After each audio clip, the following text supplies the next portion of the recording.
YouTube, what is going on? It is your boy Huey, also known as Devious, and we are back today with some more fire content from Major Kill. You know what I mean? We are on a just a Warhammer going down the rabbit hole thrill today. I don't know what it is. But in the last video, or I don't know which video you might have seen it in, but he mentions these the predecessors to orcs, also known as corks. And that got me a little interested. And I was supposed to watch a different video, but I said, "Fuck it, I'm gonna watch this video because this is kind of interesting." Because orcs and their predecessors, the corks, have always kind of been like an interesting topic, and I haven't been able to find much on corks. They seem to be the smarter version of an orc, which makes sense, but they just sound so elite. So I decided to look it up. So let's watch. Major Kill explains the War of the Beast. Let's watch this shit. G'day guys and gal, it's always a good feeling when someone calls you a beast. Yo bro, you can bench 3 plates? Fucking beast. My man, you slammed a pair of twins at the same time? Kinda incestual, but you are a beast. Same logic applies to Warhammer, the greatest orc, or I guess orcs, to ever exist in over 60 million years.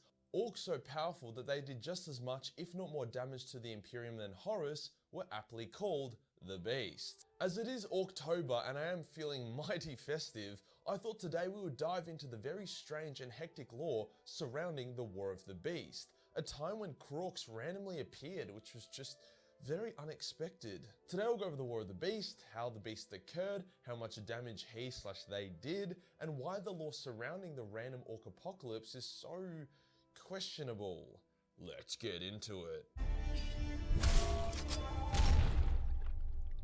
As we know, the Emperor was in a bit of a rush to complete the Great Crusade, with the height of the Crusade being the wars against the Orcs on Ulanor. It was more like an Orc genocide than anything though, but for history's sake, let's just call it a war. A lot of people think that the rush to win the Crusade was in preparation for chaos, but a prominent theory is that it was actually to be prepared for the arrival of the Beast, an Orc so powerful that his mere existence upgraded the tech levels of Orcs galaxy-wide, an Orc that could genuinely body a Primarch and make a Gazkar look like nothing more than a cum stain on a whore's miniskirt. Orcs might seem like a bit of cheeky, harmless fun in the current setting, but if the War of the Beast taught us anything, it's that if you aren't careful, they will bend you over and destroy your rectal cavity. Metaphorically, of course, orcs don't have wieners. Here's how it kicked off. With the end of the Horus Heresy, mankind enjoyed a time of peace and quiet. Most of the Xeno races were still fucked from all the shit that had been kicked in. There were no Necrons, Tyranids, or Tau. Chaos had been sodomized hard during the Scouring and now hid within the Eye of Terror, venting out their rage and frustration upon each other. On top of that, the time of the Emperor and the Primarchs was still fresh, hence all that dogmatic religious bullshit was not really yet a thing. The Imperium was peaking. However, all good things must come to an end, and in the Imperium's case, it ended extremely hard. See, there was this race of insectoid Xenos that were fluffing about, and the Imperium was like, fuck those guys, and they attacked the insectoids. While they were battling, the planet they were on started having extreme gravitational anomalies for no apparent reason.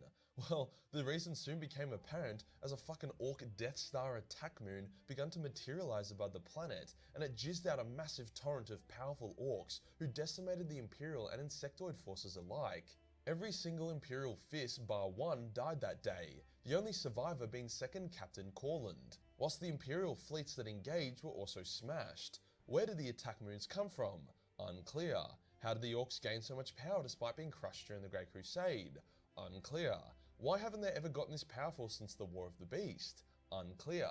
What is clear though is how buggered the Imperium was as more and more attack moons started popping up across the galaxy. World after world fell as a metric shitload of people died. There was so much death that the warp itself began to buckle and drive people insane. Some planets began to worship the Greenskins, hoping to be granted mercy. Instead, all the Greenskins saw was a bunch of wussy gits that needed crumpin'. Things were not looking good. Since the destruction of the Imperial Fists, all of their successor chapters, the Sons of Dawn, met to decide a course of action. This included the Black Templars, the Crimson Fists, and various others. Corland was like, I am the chapter master of the Imperial Fists, by, virtue of being the only one left. I invoke the Last War Protocol. Yeehaw! The Last World Protocol was a last-ditch plan created by Rogol Dawn in which all Imperial Fist successors would come together and basically reform their Legion of old to deal with a very spicy threat.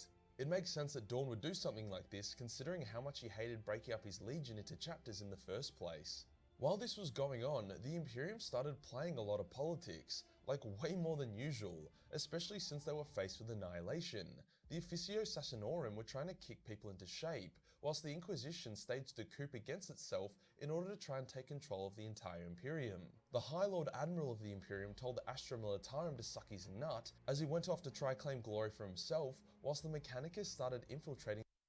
Yo, I know Major Kill isn't serious, and I know they didn't say that, but imagine if you got a transmission from a higher military power saying, "Suck my nut, I'm gonna go get this battle."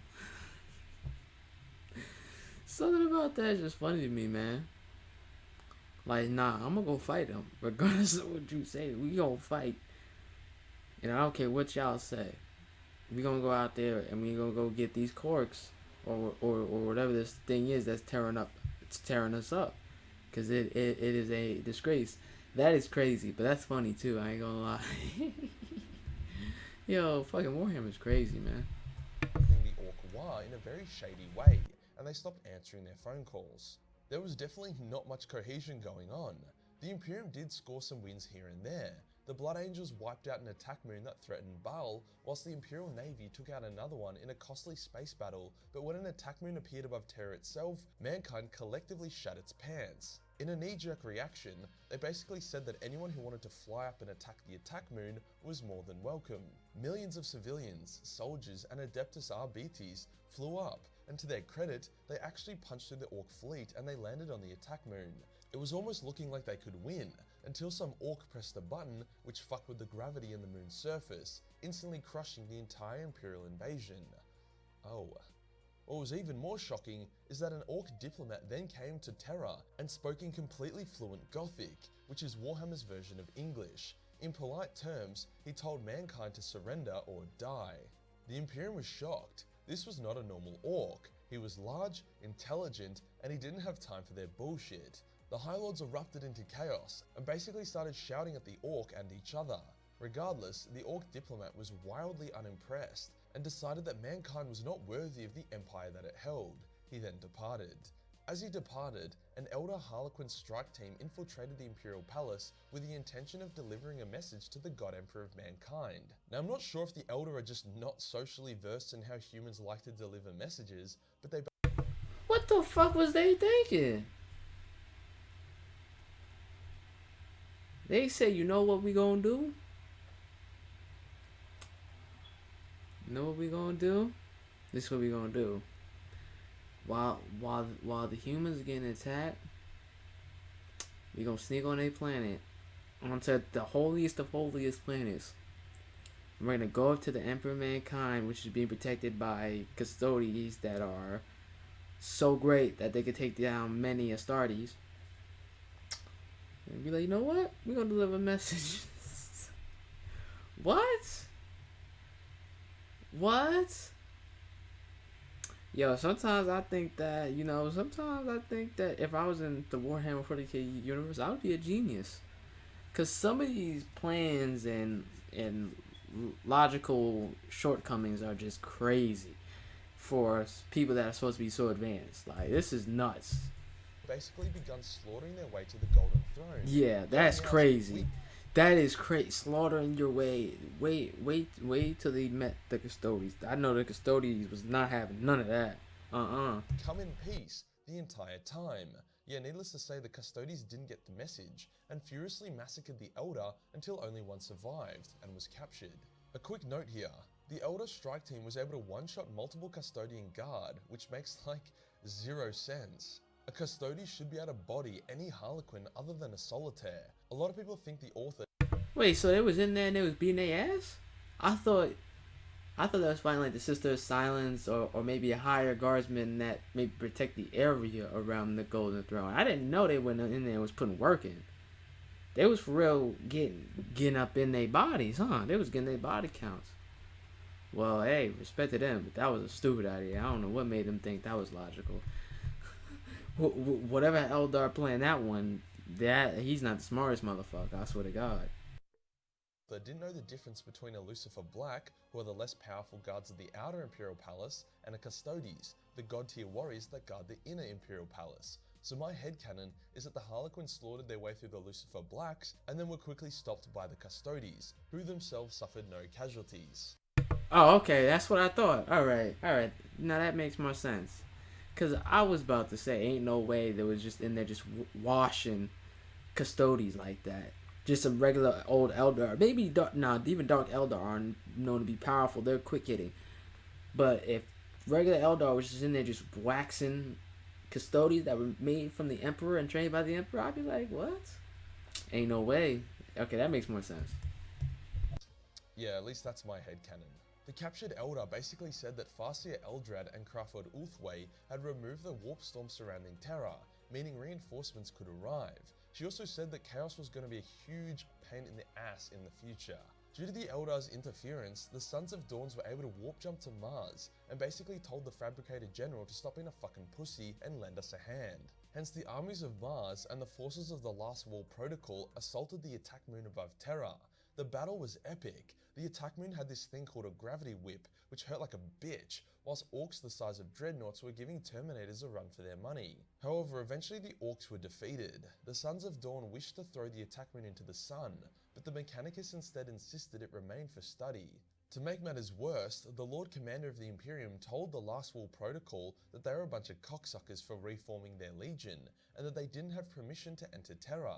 At first, Corland, the last Imperial Fist, was like, okay, well, you're a dickhead, but we will do as you say, because he wanted to keep the peace. But after the Lord Commander started doing other weird petty shit, Corland was like, fuck this, and he removed the Lord Commander from office, instead stationing himself as the Lord Commander of the Imperium.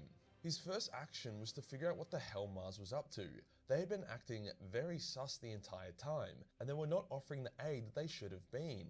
It was revealed that the Mechanicus had been trying to reverse engineer Orc technology, more specifically their ability to teleport attack moons around without the use of the warp. Corland didn't have time for this shit, and he basically convinced Mars to back down through a game of chicken and a lot of strong arming.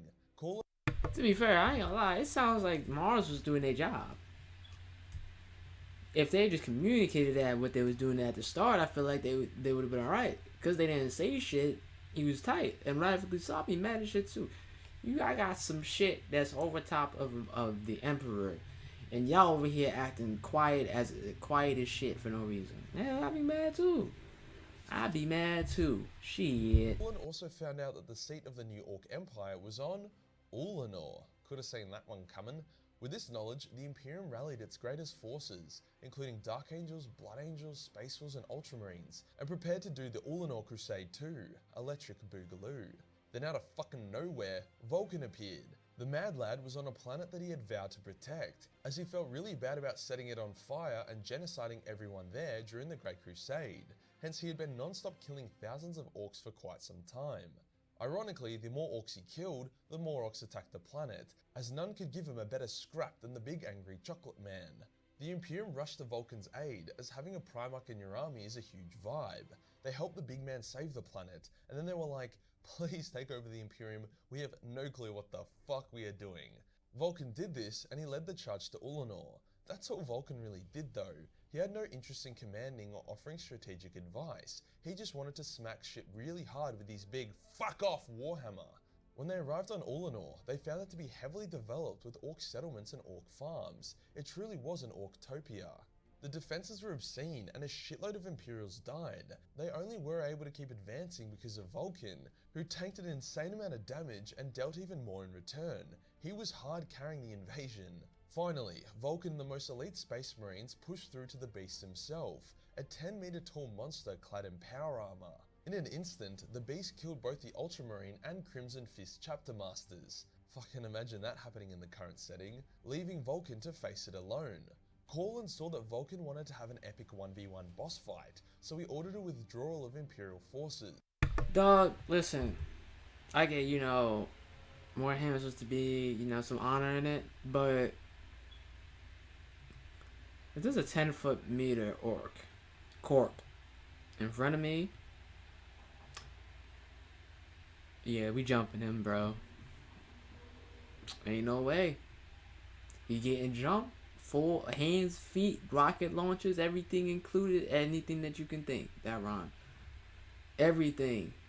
Every nuke we got, he's getting dropped. He getting jumped. Full jump. Ain't nothing in between. And let me tell you something. Vulcan better win this fight. Because he's probably the only one that can fight this motherfucker. He's crazy. This shit's crazy. The two big men fought and eventually fell into a power generator full of raw Wa energy.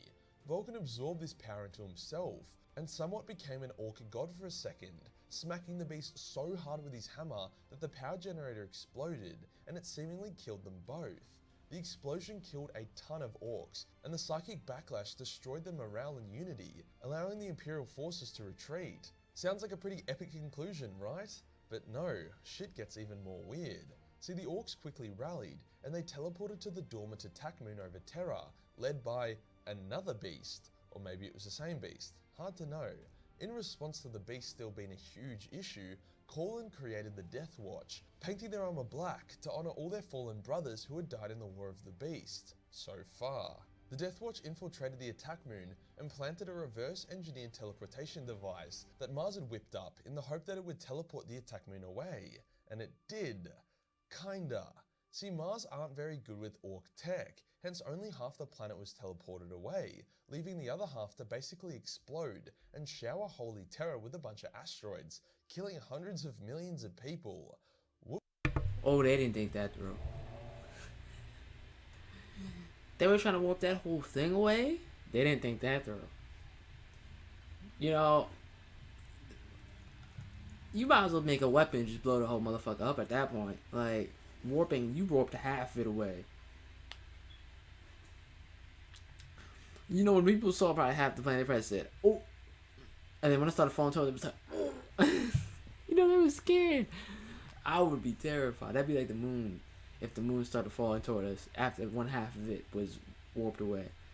I'd be like, oh, that's not that bad. And then I see it start coming towards us and I see all the water start floating out. I'd be like, okay, this bad.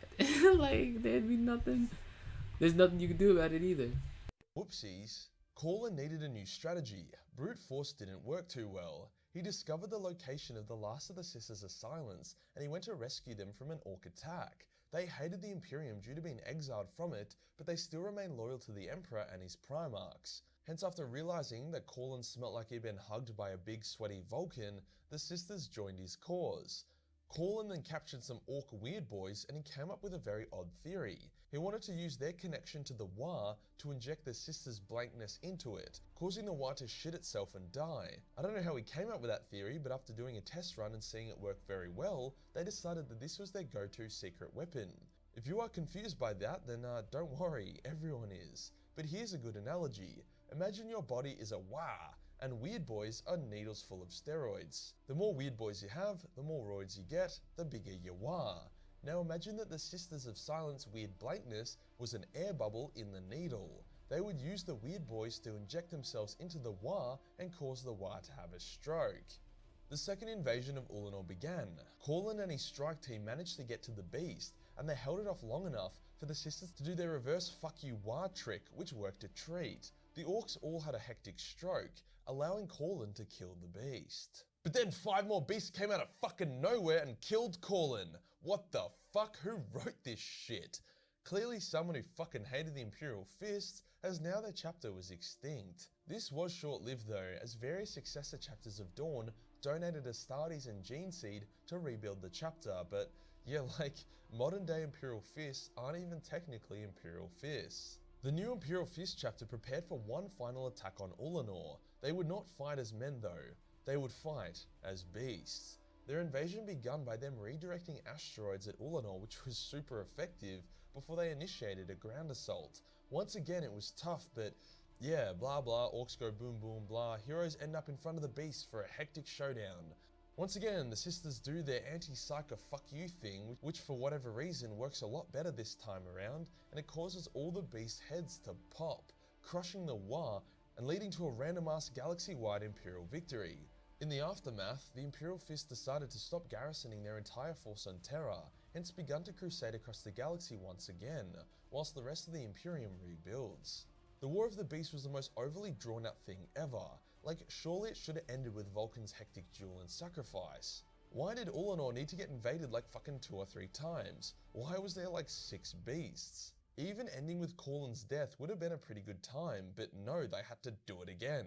It's not all bad. We got to see the origins of the Death Watch, a lot of Imperial Fist action, the brief return of a Primarch, and Orcs in all their terrifying glory. Like, the beasts may not have even been proper Krorks yet, but they were still as strong as Vulcan. It really puts into perspective how fucking hectic the War in Heaven would have been.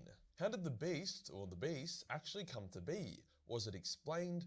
Not really. Some people say that the beasts were from the spores of the Orc leader during the First Ulanor Crusade. It would make some sense. If some Orcs were given over 1,000 years to fight each other and grow, then maybe they could achieve that kind of power, but yeah, it's still a bit questionable. I'm all for the Orcs and other Xenos being scary, but GW should at least do it in a way which doesn't make the average Warhammer fan feel like a retard. If you enjoyed the video and you want to support the channel, then Once again, another great video by Major Kill. That shit was crazy. Yeah, they should have been after, after the fight that happened. I think they should have ended it. I don't think they should have had 5 or 6 more Corks appear, or 5 or 6 more beasts appear. It just became too much. It just became dragged on, and unnecessary deaths happened. At that point, just move on. Like, it's like, alright, they had 2 beasts, that's it, and that's the end of it. But yeah, it has been your boy Huey, also known as Devious, and I will see you guys later. Deuces, man.